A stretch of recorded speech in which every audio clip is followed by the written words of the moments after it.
Alrighty then, guys. Here we go. Another Atozy video. And I'll be honest with you, I saw some of the things going on with some of the data leaks from the T app, and honestly, some of the people on there, you know what? There's a reason why they say forever single, and there's a reason because of that. But anyway, let's check this out and let's see how this disaster went. This app creator just destroyed his life by creating an app that promised to protect women from dating horrible men, but it ended up allowing their private information to be leaked all over the internet, including sites like 4chan, and he's now been hit with 6 federal lawsuits. An app designed Wait, really? Oh my God. to let women safely discuss men they date has been hacked. The app T said today about 72,000 images have been leaked online, including pictures, photo IDs of users that were submitted during account verification process. But before we go any further into the story, Which I thought that was crazy because it's like, why do you need what is it, an ID verification for this? Like no other, like this is interesting because no other social media before this whole thing happened didn't really have such a thing. we need to understand Crazy. what this app does and why it was created. So you have this app called T, and it's described as the Yelp for dating. This site allowed women to, I guess, avoid terrifying online dating experiences by posting photos of men and seeing if anyone else had the same bad experience with the same man. T had marketed itself as sort of like Yelp, but for dating. So instead of reviewing a service, you were reviewing an actual guy that you had gone out with. But the concern here was that you had a lot of guys who often frequent a ton of dating apps at once, and they're committing kind of the same offenses, sometimes being creepy, but sometimes being dangerous or violent with women. And word doesn't get out to enough women at the time because these guys are on so many different websites, right? So the idea that the T was saying was like, don't worry, this will be a central place, not a dating app. This is more of like a research app. Gee, I wonder what could go wrong. But Yeah, I'm like, yeah, that this is a recipe for disaster. Come on, man. Like, I'll be honest with you, when you give women an ounce of an ounce, not even an ounce, but like a small weapon, they will absolutely use that weapon to the maximum that they can. I mean, look at the Me Too movement. That whole thing was about, what is it, exposing the extreme creeps and things like that. What is it, like what was that guy's name, like Weinstein and Bill Cosby, and I think was one of them Kevin Bacon, I think, or something like that, and various of others. But no, yes, ultimately it did work for those, but honestly it also did affect various of other people that that never did anything. There were plenty of cases where innocent people, what is it, got imprisoned or jailed or lost scholarships or got fired and such things like that over accusations. That's kind of the reason why that what is it, the believe her type of thing died off because of all that. it's said to be influenced by Facebook pages like Are We Dating the Same Guy? A good example of this would be a 27-year-old woman who became skeptical of her partner. She was recommended the Facebook page by close friends, only to find out he'd been posted about in a negative light by like 10 different women. So in theory, this gives women a form of protection to help them avoid bad experiences with men they're going on dates with or men they've already been in relationships with. And while I can definitely see this app could be used for good, I can also see, wow, this app could also be used for harassment. But unfortunately, that's not even the app's biggest problem, because recently the app was hacked. According to the media, passport information, driver's license, and full names of the women all across North America were leaked. But was it actually hacked, or was it just coded extremely poorly? Well, that's what we're going to be discussing today. So for some backstory for you, T was... Now, to be honest with you, from what I've heard, the way how people described it, it was pretty much where anyone could have walked into pretty much to the central hub and just take the information. Like, from what I've heard, there was zero security practically.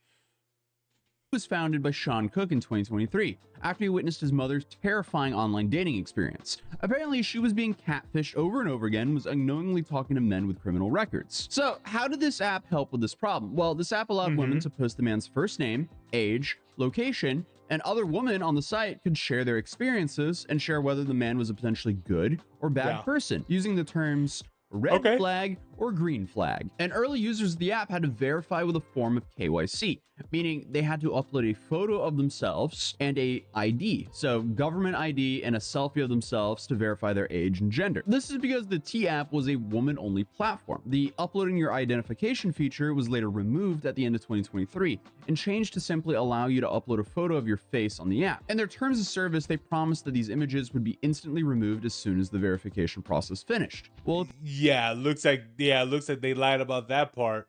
apparently, that didn't happen. This may not seem important now, but trust me, it plays a massive role later on in the video, because every single user that signed up at the time just had their personal information leaked online. The T app suddenly went viral in 2025, reaching #1 on the App Store, with a total of over 4 million women across America using the app. And this is a surge that was fueled mostly by TikTok and media coverage. And I mean, it's a solid concept, so there was no doubt that it was going to go viral. But here's where things start getting a little bit sketchy, and It is an interesting platform. I won't lie to you. It is an interesting one, and it is. I won't say that it's a bad one for sure, but the concept of it is interesting. But just I think it's just everything else around it that I'm like, it just wasn't gonna work out. the cracks start to show. Even before the so-called hack or leak online, the app was drawing a lot of controversy over privacy, defamation, and people's overall opinion of the app. Online critics explained that the anonymous posting about men could lead to false accusations and even doxing. There's also been a bunch of TikToks that suggest that someone may have ended their lives because of this app, but we found no information to actually verify that this is true. We just have a bunch of different TikToks talking about knowing of men that did that because of this app. And honestly, if you have an app that's designed to anonymously trash talk people, it's not super far-fetched that that would happen. But I can see how this is two-sided, because you have one side that says, yeah, this is good, this potentially stops terrible men ruining women's lives. But then you also have to realize that there's this other side that points out that men are having their photos and information posted online without their consent, and that can lead to harassment because there's no guarantee that the because here's the thing. The problem that I'm thinking about it right now, I'm thinking if you need a verification, what is a verification ID and things like that to even be part on the app, then how is it that that's the first step to even sign up for it? Because obviously it's an all women's app, but yet you could just upload photos on on men that you question or whatever, just willy-nilly. It doesn't make any sort of sense, because as I said, you get on the app by showing who you are, but yet that doesn't happen for the men as well. That makes zero sense. That's just, honestly, I think that's just purely wrong. information being shared about this man is even true. There's the classic argument of what if men had an app where they took non-consenting women, they talked about how ugly they were, they talked about how many people they slept with, don't ever consider this person as a partner, they've slept with 5 other people or something like that, right? And they called them psychos on this app, etc., etc. They made up stories about it. Obviously, instantly would be banned, wiped off the face of the earth, most misogynistic app ever, etc., etc. And obviously, it doesn't make it okay when women do it either. But this isn't even half of it, because as I mentioned previously, the app reached #1 on the App Store. And well, only a few days later, they experienced a massive data breach in which 72,000 images, including driver's license. And on top of that, what is I didn't even say anything, but what is it? Shout out to Morris Pegasus. He's a pretty good commentator. I've seen more and more of his content recently, and he's pretty good of like his coverage of things and such. I like him. And faces of the early users from 2023 to 2024, those images, they were scraped off the web and just dumped onto 4chan. And the media referred to this as a massive hack. Hackers gained access to 72,000 photos, including users' selfies and photo IDs. T's parent company says more than 4 million women use the app. But from the information we've seen online, it doesn't seem like this was the case. It doesn't even look like a hack happened. It looked like it was just built so poorly that any random person could access all of this private information. This app might have actually been vibe coded. So for the people who don't know what vibe coded is, it means the app was coded using AI and that there was no real professional development whatsoever. Now, do we have proof of that? No. But according to the internet, it seems poorly made. I am no computer programmer, so I have no idea, or I would not be able to identify if it's poorly made or not, but I'm just going off of what the internet is saying now. But it seems like they made no effort. I'll be honest with you. I think he could have asked some of his fans to be like, you know, what is it? How is his website coded? Is it bad or is it god awful? And I think some of them would probably answer god awful, because I'll be honest with you. Yeah, knowing the fact that you could literally just walk in the door and get all that information, that's crazy. It's like it's like you could go. It's like you could go to the National Archives, just walk through the front door, and you could just walk out with the Declaration of Independence. It's like, dude, that is insanity. Just to think that's how easy it was to acquire all this info. To ensure the safety of their users and made a simple drag and drop app. One of the original 4chan users who dumped the database had this to say: if you sent T-App your face and driver's license, they doxed you publicly. No authentication, no nothing. It's a public bucket. And if that went over your head, a public bucket, put simply, just means public online storage, meaning all your information was literally just sitting there for anyone to find. So calling this a hack is kind of laughable because it was already just sitting there. Anyone could grab it. This is not a hack. And for a lot of people that were looking into this, they had found that, yes, by putting in that URL, you absolutely could find attachment files. Oh my god. The only thing the 4chan user did was make a script that... Oh my god. That's so bad. Are you serious? I knew it was bad, but just knowing the fact that it was that simple, bro, that's not a hack. It's literally just there. It's just there to be taken. You see? Oh my god. that downloads all the images and data from the public cloud storage. So obviously this is a massive issue when it comes to security and privacy. So with that, it's fairly obvious that the media went absolute crazy, with even some news coverage defending the app developers, saying this couldn't be helped. And with privacy laws being a lot less strict here in the US, it seems like this narrative has been pushed that like it was a hack and it wasn't a lack of developer oversight. This whole app is a GDPR nightmare, which is one of the reasons why I think it's only in the United States as of now. If this was an issue in like Europe or Canada, where privacy laws, at least in Europe, are a lot more strict, this would absolutely put the developers of this application in the crosshairs. But putting the media and narrative aside, the internet wasn't happy. An app designed to promote safety. Here's the thing: privacy laws in the US, it's one thing, right? It has a certain level. The thing about the thing about like the Europeans' privacy laws, it is way different compared to in the States. It is way different. It is way way restrictor, and there was a whole law. I remember a couple years ago there was a whole fight. There was a whole law and fight and lawsuits and things like that. Being able to obtain your own personal information and things like that. That's kind of the reason why. I don't know which ones in particular, but that's kind of the reason why some apps let you request your own data and such, mainly because of those laws that happened a couple years ago. I'm not too sure how far back this was. This is probably like 5-ish or so years ago, I think. But yeah, that's kind of the reason why some of that stuff started happening.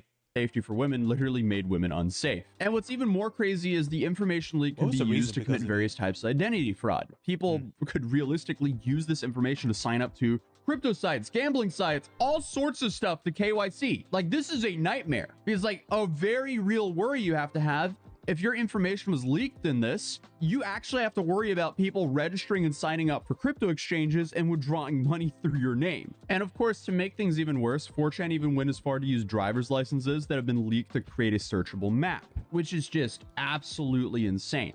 The company literally promised multiple times this data would be deleted instantly, and none of this information would be transferred to their servers. Wow. So they're looking at a legal nightmare. And that's exactly what they're facing. But you may be asking, okay, what did the company have to say about the situation? Well, they said at 6:44 PST on the 25th of July, we identified unauthorized access to our systems and immediately launched a full investigation with assistance from external cybersecurity experts to understand the scope of the impact of the incident. Here's what we know at this time. A legacy data storage was compromised, resulting in the unauthorized access to a data set from prior to February 2024. This data set includes approximately 72,000 images, including approximately 13,000 selfies and photo identifications submitted by users during the account verification, and approximately 59,000 images publicly viewable in the app from posts, comments, and images. They also said that no email addresses or phone numbers were accessed. Only users who signed up before February 2024 were affected,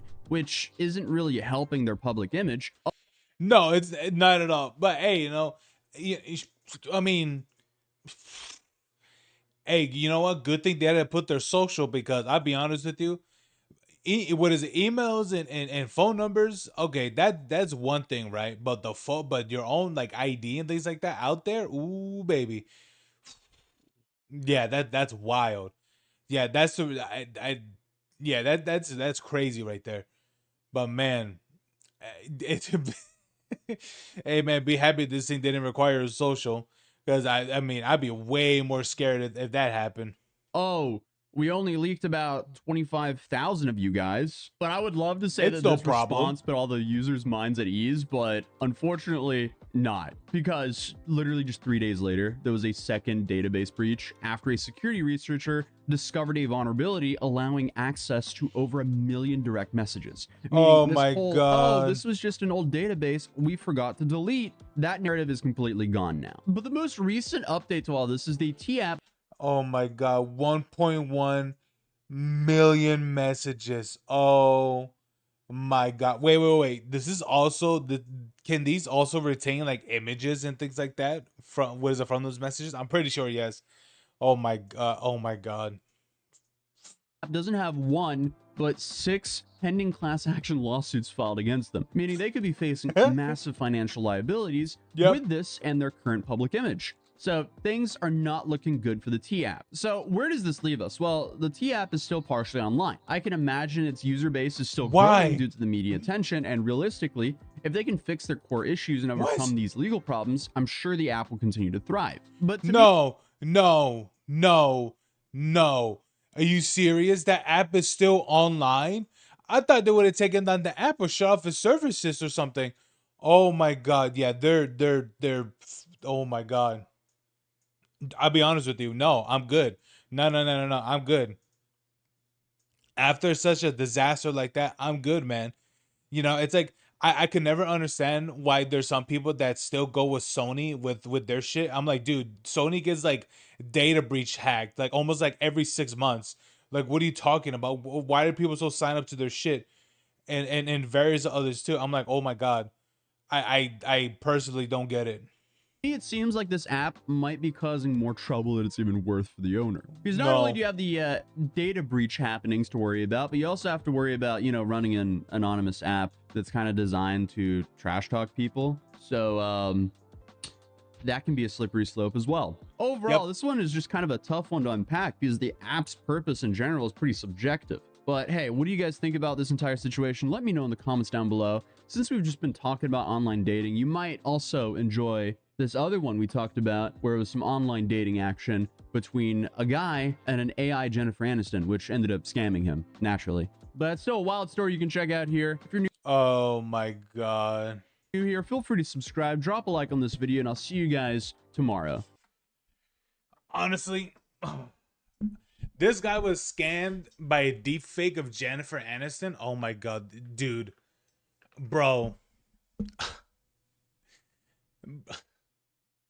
I'll be for real with you, man. If this is supposed to be the dude that got scammed, I'll be honest with you. You deserve to get scammed.